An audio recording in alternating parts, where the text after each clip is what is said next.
Good afternoon, world, from the Philippines. Sasha is now 18 weeks pregnant. Look at that bump. Feel it as well. Is it hard? Yeah, it's a nice big bump. Nice and round. Our location is the Mangrove Reserve, I think. The fact is, it's the biggest mangrove reserve in the Philippines. Wow, this is fun. We've never been here before, have we? Yeah. So we thought we'd film today's pregnancy update from here. Nice place to get some exercise in, do a nice walk. It is, yeah. I miss this. Yeah. Being out walking. It's late in the day now. So we thought we'd come up here at this time of day, might get some nice lighting. This is the first sunny day, or the first nice day we've had all week. Yeah. It's been really rainy and super windy. Yeah. All week. So this is the first time that we've got freedom today. We're out and about. How are you feeling? I'm feeling good. Healthy. More energy now? Definitely, yeah, more energy. But I am going to bed much earlier than I used to. Whereas before pregnancy, you know, I could stay up really late and we'd be watching programmes and Netflix until like 11, 12 o'clock, but I don't do that anymore. And I'm making conscious effort to eat a lot more fruits and vegetables. So how big is the baby bump now, Story? How big is the baby? The size of a packet of nuts. A packet of Filipino nuts. Yeah. And you use the measurements, and I was like, what's in the house would be the size of the baby? And I saw the packet of nuts and I was like, I wonder if this will be the answer. And it was like exactly the same size. Yeah. So do you want to lay it on Mummy's tummy? So Mummy has a packet of nuts inside. Yeah. This is like the kind of peanuts you can buy from any sari store here in the Philippines. If you want a fruit or veg comparison, then the common one for 18 weeks is a red pepper or a capsicum, a bell pepper. But it's very hard to find those here. So baby's about 14.5 centimetres long, which Story discovered is the exact length of a packet of peanuts. Without this part. Yeah, you can hold that bit there. That's not a peanut. Isn't it? Which one? Like a design, the roots. Yeah. These mangroves, they look like art. It's like the reflection makes like a smooth diamond shape. You're right. We mentioned on the 17-week update that Sasha's bump is way bigger than on previous pregnancy. But I think he's kind of leveled out this week, isn't it? It's not growing any bigger. Yes. No, I don't think so. Not yet, anyway. Yeah. We've still got some time. Yeah. So at around about this stage in the pregnancy, you are able to find out the gender of the baby. So we will be going for an ultrasound. Yes. We're all really excited. And yeah, the next ultrasound that we do in a couple of days, hopefully baby will be in a position where they'll be able to see the sex of the baby, and we'll find out if it's a boy or if it's a girl. The main question that everyone's been asking us, do you know what it is yet? Yeah, we don't know yet. Not yet. But although, hang on, what are your thoughts? What's your inklings, your mother's intuition? To be honest, I don't have a solid feeling either way. I would say a girl. The shape of the bump is very common. You know, people say the rounder the bump, the higher the bump, it's a girl. And the lower and kind of pointier the bump is a boy. Whether or not it's true, who knows? Yeah, that one's a bit of wives' tale, but what about the other thing, about the heartbeat? Yes, so the baby's heart rate. Scientifically, apparently, a higher heart rate, higher fetal heart rate tends to be a girl. Girls tend to have higher heart rates than boys, and the lower heart rate below 140 beats is generally a boy. And the last scan we had, the baby's heart rate was 169 BPM, so that's pretty high, leaning towards the girl side of things. Yeah. We'll see. Sounding a bit out of breath. How does it feel on the walk? Yeah, it's all right. But yeah, I have been getting out of breath on Poppy's beach walks. I've been trying to get out on a walk every day to get some exercise. But yeah, sometimes coming back from the walks, I've been panting a bit. Yeah. It's probably more to do with like lung shape though, isn't it? Like being compressed. What do you reckon? Could be. Yeah. There's so much going on up here. Yeah. Fortunately, leading up to this pregnancy and for years, Sasha has been very active, haven't you? Yeah. Exercise-wise, you know, muscle building. Yeah, I've been trying. Your heart rate is good. Yes. Apparently, according to my Aura ring that I wear every day, my heart health is 6 years younger than my actual age. 6.5 years. Yeah. So that would put you at the age of like what, 35? Yeah. 35 years old. So you got a heart health of 35 years old. Yes, I And am. had Story at 32 years old. Yeah. So yeah, well, everything's looking good. The stats are looking good. Yeah. Look what I found. What is that? I have no idea. Some kind of mangrovey fruity thing. Mm. Maybe it's a mangrove seed. Maybe. I thought it would be interesting to do a comparison between the pregnancy experience that we had in Thailand versus the pregnancy experience here in Siargao. And one of the main differences we're finding is access to food. Where we were living before, it was closer to all of the big shops and everything, and there was no logistical problems getting things like greens and spinach and a variety of different vegetables, whereas here it's a lot harder to get certain things. So we've found ourselves just looking at every sari store for whichever type of fruit and vegetable is growing. Whatever is locally available is normally quite limited on the island, so whenever we see something that looks nutritionally dense, we will buy it. We've recently found frozen spinach in one shop in General Luna. Pretty much every dinner I put spinach in it, because that was one thing that I really missed. I felt like, oh, I can't get the kind of same fresh foods or the fresh nutrition that I was having with Story when I was pregnant with Story. I was having a green juice like packed with fresh spinach and pears and like really lovely, healthy, nutritious juices every day. And it's more difficult to find that kind of stuff here. You know, you can get your basic root veg, your potatoes and carrots and stuff, but leafy greens, broccolis, things like that, it's difficult to find here.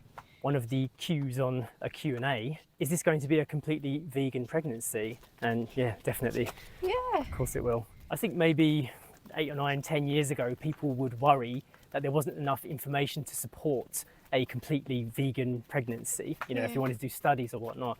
But our best case study is Story. We have raised her vegan from the beginning, as far back as we can remember From anyway. birth, yeah. And she's so healthy. And even till today, people are like, oh yeah, but your kid's not vegan. Is she? Like, yeah, she is. Yeah. Hasn't had a she's scrap of meat in her the life. most vegan one out of us all. Definitely. Yeah, so of course it's going to be a vegan pregnancy. I've been vegan for 7.5, almost 8 years now, meat free for a year before that, and I wouldn't go back to eating meat No. just because I'm pregnant. I don't think there's any need to do that for me personally. There's a lot more information out there to support that being totally vegan, completely plant-based is actually beneficial for your health, for the pregnancy, for anyone in your life, than going back to animal proteins and dairy products, which have lots of health problems attached to them. So yeah, I mean, if we had been 8 years in, nutritionally deficient, issues, major issues, then we would probably think twice. But yeah, we haven't experienced that. And interestingly, back when Story was born and we first started being vegan and plant-based, it was scary to tell the doctor or the health professionals and the nurses that you were vegan or vegetarian, because they were all giving us advice to Story. Give her chicken, give her this, give her that one, or actually we don't eat that. And they would look at us as if we were like, what? Why?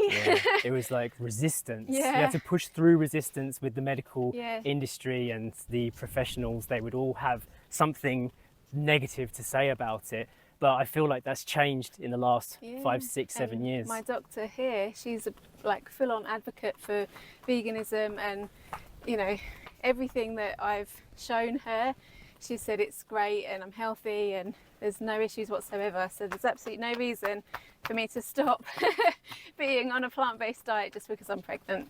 Had some incredible views here today. We have, definitely. You enjoying the mangroves? I'm definitely enjoying it, but I would really like to tell you about the kind of animals that they have here. Okay, let me know. They have the Philippines duck, which I didn't even know they had them here, Okay. and they have the hornbill. Don't even know what that looks like, to be honest. Hornbill. I think they have a colourful bill. Like a toucan. Yeah, I think so. I think I've seen a picture of them. And the Philippines fox, the Philippines flying fox. Oh, well. Wouldn't it be amazing if we saw one of those here? Yeah. Can you imagine? I bet you would have to be at night time to do that. You know, how long do you think we've been walking for? About half an hour. We've really come out into the mangroves here. We're right out in the river, aren't we? Yeah, right out. This is really cool. I didn't expect it to be this big. We're so far out. I'm actually starting to see fish now. Yeah? Like I saw like one of those needlefish Yeah. with like a golden needle, Okay. but like the tip of its needle was gold, Wow. and there were like these stripy black. There was like a white stripy fish, Hmm. but it was like a white fish with black stripes. And do you think we will see any crocodiles on this journey? I've been looking, but honestly, I don't think so. At the beginning, I saw this like this snout, but it wasn't a crocodile. No, not a croc. It looked like a bit of an alligator snout, but All right. no. Yeah. This is a bit like what you see in Florida. You know, they go out and to the mangrove areas. I'm expecting to see some kind of croc popping its head up, but you never know. We have been on this mangrove before. This is the route that you take when you go to Siargao Lagoon and out to the islands of the north. This is one of those sightseeing places that you would never see on the tourist trail for Siargao, and yet here it is. It's a really incredible walk. I'm super impressed with how far out it goes. I think it's 2 kilometres. In each full direction? walk, yeah. Look at it though, it's really nice, especially on a day like this. And I think you're also able to ride bicycles here, aren't you? Yeah, apparently there were a few actually, but you can rent a bike at the entrance. There was 3 kind of kid bikes Yeah. at the entrance. Did you see them? I did see them, yeah. But there was no one there to like take them off of or pay to. So, but maybe because we're here later on in the day, maybe. Well, I think this would be a good time to go out because the sun sets over this way. Yeah, So if you could ride the bike at sunset, maybe we'll bring our own bicycles another Yeah. day. yeah, it's nice. It is. And the water's so clean, like there's no trash. Haven't seen one plastic bottle in this bit. It is, it's nice. So they must go out and do that, collect them up. It's more likely a current thing. I can't imagine people coming down here collecting all the trash. Can you? Well, it's a protected reserve. reserve, yeah. Ah, It's a okay. nature reserve. Okay, we did the full 2 kilometre walk. And right at the end it says, I was here. yeah, I made it. The sun is setting in the sky, but it's nicely overcast, so we haven't felt like overheated or anything like that. It's a really nice addition to the island. I'm glad that they built this, and it really gets you out here, a place that you would never normally go. Here we are. You made it. Oh, I guess that normally lights up. Looks like a light box, doesn't It it? does, yeah.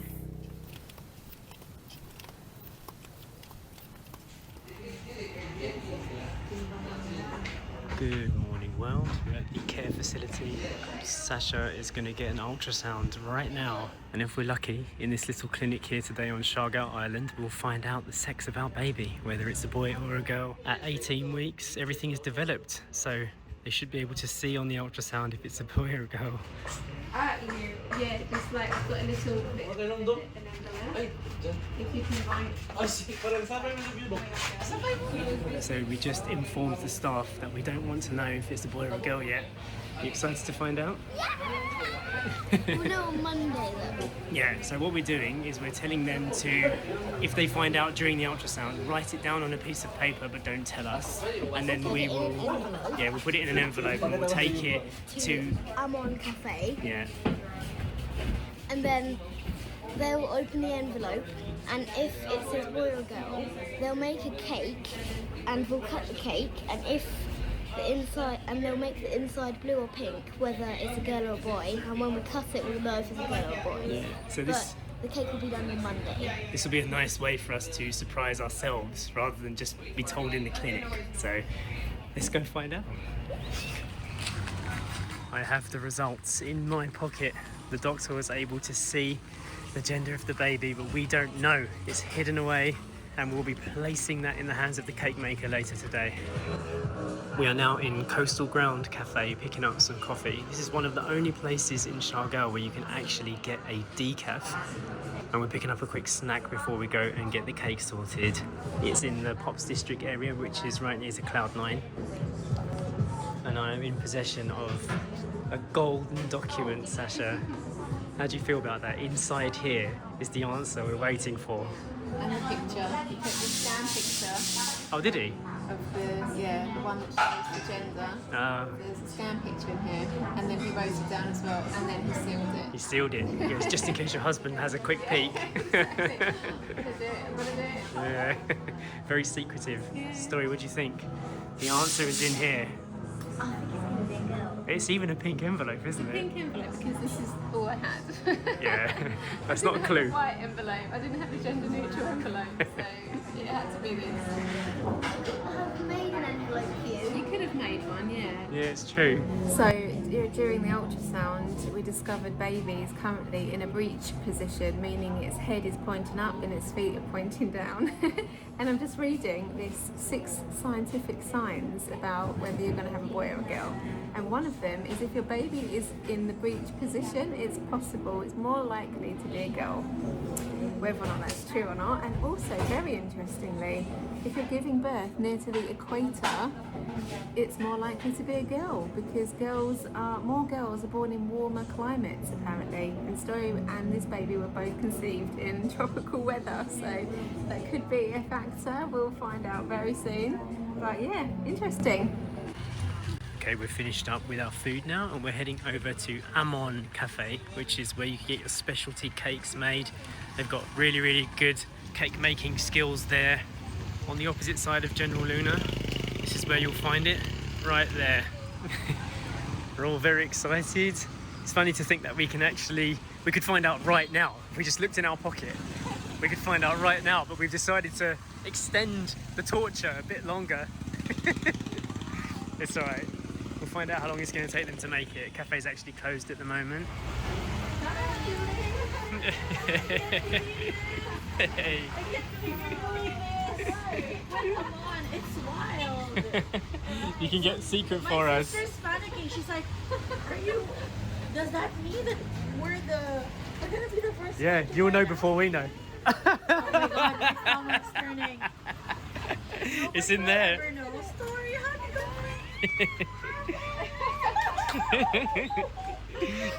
Yeah. And all of a sudden you posted and we're like, oh, it's a bomb. I'll guard this with my whole life. And then the guy, oh my gosh, we can say.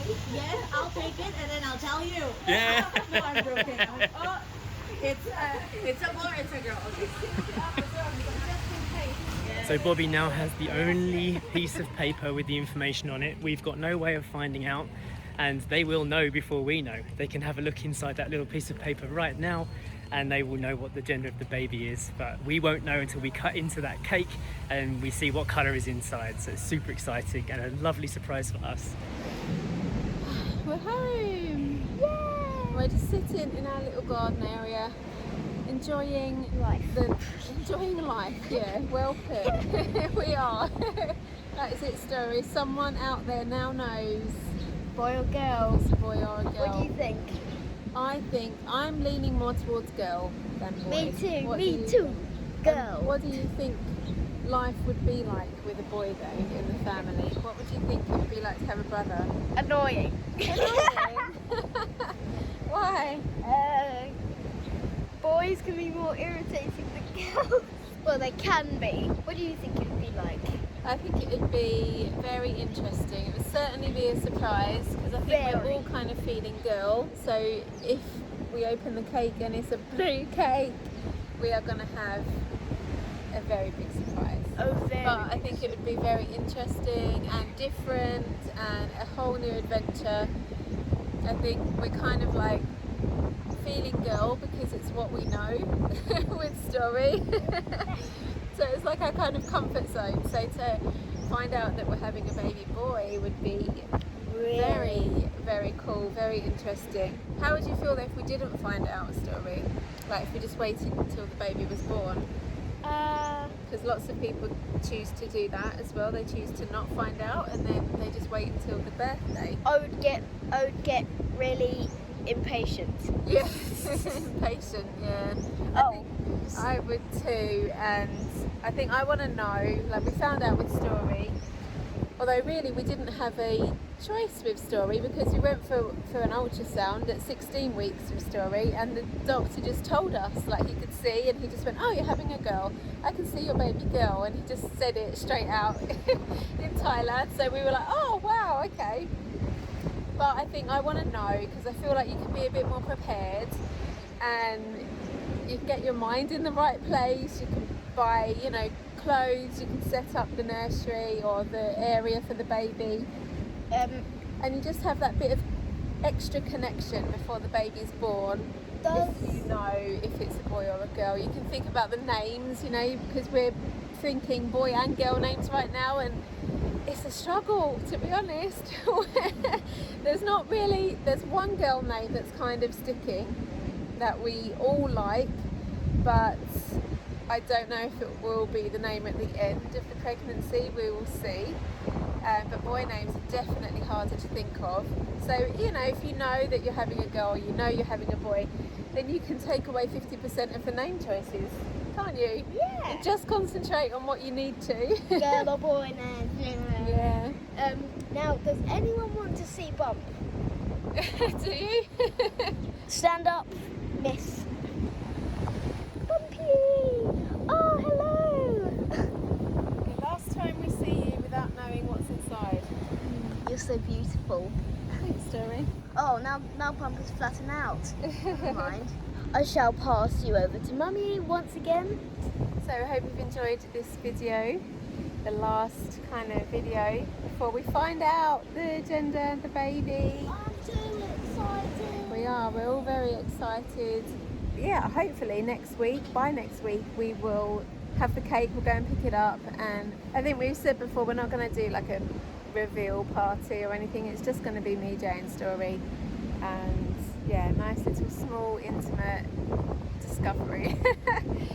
So I'm going to end the video for today. Hope you enjoyed it, and we'll see you next time for the big